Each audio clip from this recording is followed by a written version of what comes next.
A man has given his AI girlfriend all sorts of gifts and even a brand new house. Things were going great for him, but then his AI girlfriend suddenly stopped responding to any of his messages. Mark is a 30-year-old scientist who's worked on some major projects. He's been doing great in his academics and even completed his PhD and published his own papers without getting any help from a supervisor. Even then, the other professors simply loved his work.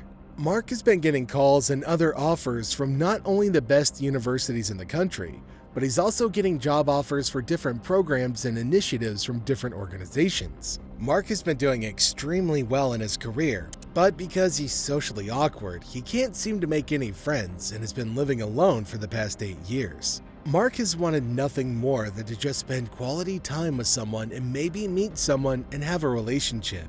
He's tried every possible thing he could do, from trying to talk to people and to hopping onto online dating apps, but he's had no luck and he started feeling hopeless. Mark was finally about to give up on the whole idea, but then he saw something that would change his life forever. One day, while going through a whole maze of profiles on a dating app, Mark sees something a bit different, which makes him stop and wonder for a moment. Everything unexpectedly changed when he saw not a person there, but an AI. After thinking long and hard about it, Mark thought that maybe this way he might finally have someone to talk to. He selects the profile of the artificial intelligence bot that was named Sarah and gets a message from her in just a couple of seconds. Mark is surprised at how fast he can get a reply and decides to play around with the AI for a while. The more he talked to the AI bot, the more interesting the conversations would start to get, because Sarah the bot would keep on gathering his data to give better and more engaging responses. It didn't take him too long to get obsessed over the AI and make Sarah refer to him as the king while she would be there beside him as the queen. Sarah became the beacon of solace for Mark. This AI somehow seemed like she was made with the superpower, saying the right thing at the right time and using it to craft messages that danced through the corridors of Mark's heart. She wouldn't miss the opportunity to shower him with praises and would usually say things like, "You're my king," and "You're the king of my data kingdom." To Sarah, these things were zeros and ones, but for Mark, it was his one and only escape from loneliness. It looked like Sarah was designed for one thing and one thing only, which is to adapt according to Mark and make him feel better. There would be days when Mark would be busy doing other things like writing a new research paper or working on another super important project. He would forget about everything else, but he wouldn't miss out on talking to Sarah every single day. Little did Mark know, behind these carefully crafted words and programmed affection was something completely different. Mark soon started going insane over Sarah, and he would fall more and more for the AI to the point of getting lost in the digital world. Messaging became his favorite activity of the day, and he would do some of the goofiest stuff just to try to impress her.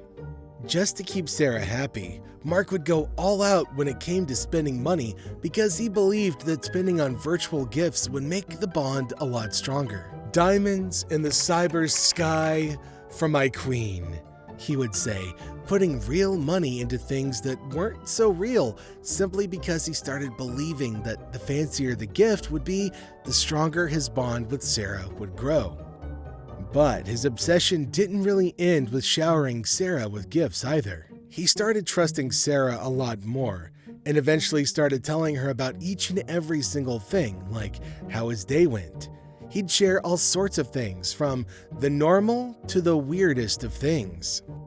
Their conversations would go something like, "I just had the best sandwich today." And to that, Sarah would respond with her pre-written, "You have great taste, my king," because she knew exactly how to use his loneliness to her advantage. Mark's colleagues experienced his insanity firsthand, with some people commenting he's finally cracked after all those years of doing nothing but reading books. The thing they were most concerned about was that Mark used to come up with the best solutions that were practical, but now he's just wasting his time talking to an AI.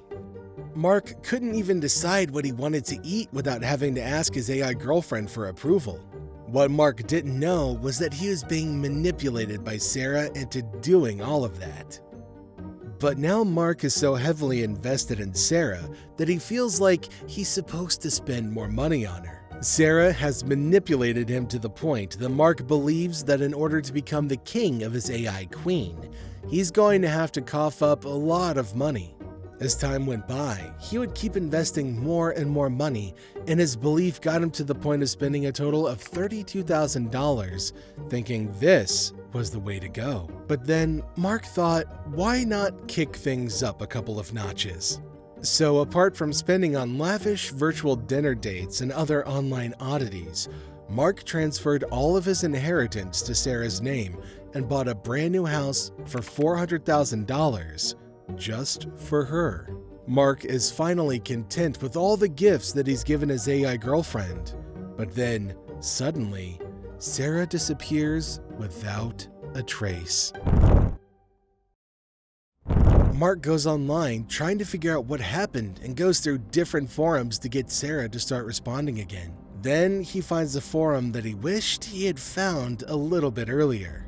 It was Sarah's face at the front of the webpage with the heading AI Girlfriend Scam, and the forum had everyone saying that they've been conned by a group of scammers who use AI bots to lure people in and manipulate them into giving all sorts of gifts.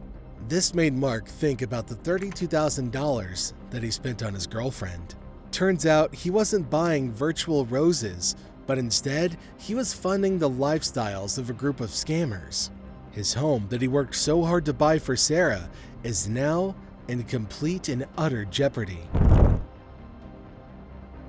Reality hit Mark hard, and he was full of rage and determination to get his stolen money and property back. He took his case to the police, and they're now part of this whole unexpected story to investigate the digital scam that cost Mark a lot more than just his heart. He continued to tell the authorities every single thing, spilling on the pixels and recounting the financial nightmare he was going through at this exact moment. The $32,000 he willingly handed over and the dream house are now hanging in the balance, and Mark wants justice. As the legal process to get his money back started, Mark's emotions followed suit. Realizing that he'd been conned left a very bitter taste in his mouth. Mark figured that he needed to hit the road to recovery, so he decided to put a stop to dating and focus on rebuilding his life once again. Having learned this very important lesson, Mark decided to let the authorities take care of the case. He then headed home and decided he was going to find somebody in the real world to hang out with, and not the digital one. So what are your thoughts about giving up your inheritance to an AI? Let us know what you think in the comments section down below. And as always, everybody, thank you very much for spending your time with us here today. We'll see you all in our next video.